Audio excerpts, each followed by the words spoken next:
আপনার পিছনে যদি বদনামকারী লাগে মুস্কি হেসে আলহামদুলিল্লাহ বলে ফেলেন। তাদেরকে আটকাতে যায়েন না, তাদেরকে বাধা দিয়েন না, তাদেরকে রাস্তা খুলে দেন। কর, আরো কর, বিনা বেতনে পাবলিসিটি কর। হাইপার হইেন না, সাহস থাকলে সামনে আয়, এক বাপের সন্তান হইলে দেখা কর, দরকারই নাই।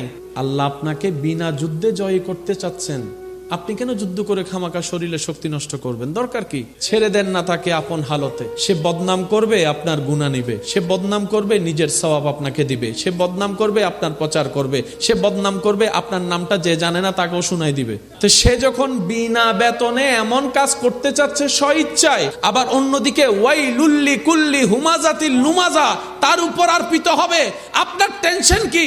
আপনার কাজ হচ্ছে রবের উপর ভরসা করে ধৈর্য ধরে বসে থাকা, আর কোনো কাজ নাই।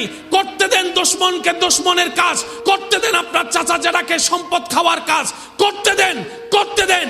একদিন আপনার ধৈর্যটা রবের যদি পছন্দ হয়ে যায়, ইন্নাল্লাহা মা'আস সাবিরিনের নিয়ামত আল্লাহ আপনাকে দান করে দিবেন।